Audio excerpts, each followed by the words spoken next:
My name is Darius Gardner. I got two films in this one. The first one is a short, Barzini, which is Barzini or an episodic confabulation. And then I have a microcam film, which is Mercy, which is a little dance piece that I did.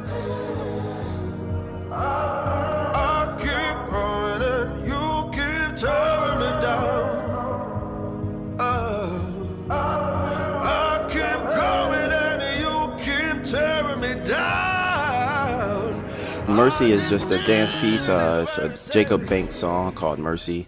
And a friend of mine, Austin Redd, did an interpretive dance to it. So we just, one shot, 3-minute dance piece. It's got a cool little ending twist.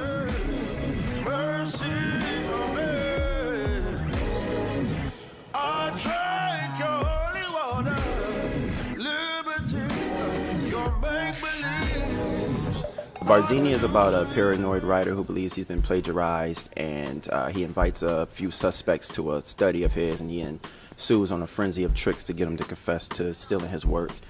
So I open a bottle of wine I had saved for a special occasion, which of course prompts Agnes to ask me what the special occasion was.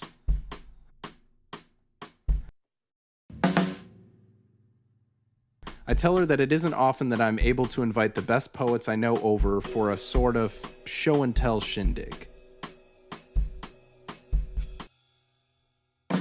However, I was admittedly a bit intrigued. 4 of us invited to parlay in this study.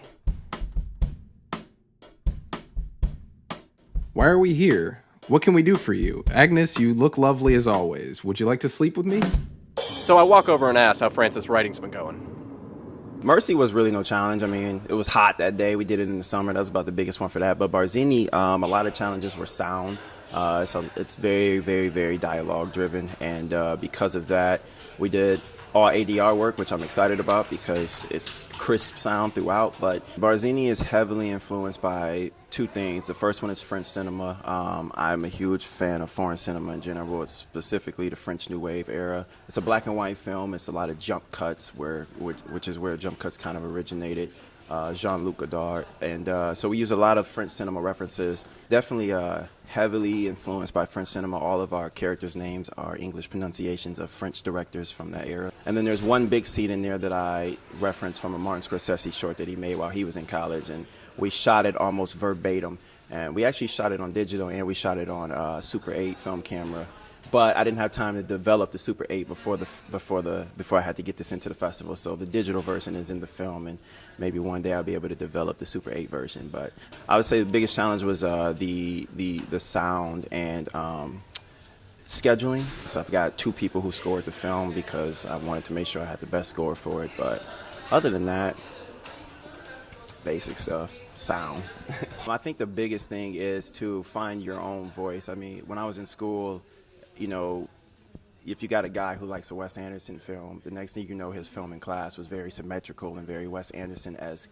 I think it's really cool to be inspired by your favorites, but I think that you have to find a way to make it your own. One thing I did was I sat down and I made a list of 5 things that I want to incorporate in all of my films. So even if I am inspired by a Tarantino film or a Coen brother film, I know that at the end of it, if I incorporate this list that I made, it'll still be mine. So I think the biggest thing is just find your voice, and the thing that I'm still trying to learn myself is to be happy with the product. You know, it's not always going to be perfect, and especially as the editor as well, you see the film 100 times.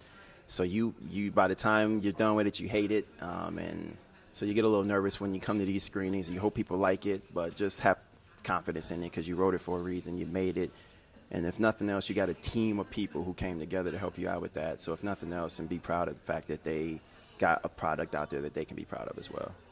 I want to thank my entire crew, man. They were awesome. Jeremiah Ortega, who did our sound design, and Nicholas Baxter, because they spent more time after the production, and post-production was huge, and he was very, very sound, no pun intended, on getting our sound design done. Laura Ceballos, who made the posters for the production, and we got 3 different versions because I'm just always thinking of something new and seeing ideas and sending them. So. But everybody involved in it, which is Tucker Webb, Ashley Williams, Nicholas Baxter, Patrick Gourmet, Connor Wigg, Jeremiah Ortega, Chance Brown, and Laura Ceballos for Am I missing anyone? God, I hope not. I don't think so. I think that's it. So, yeah.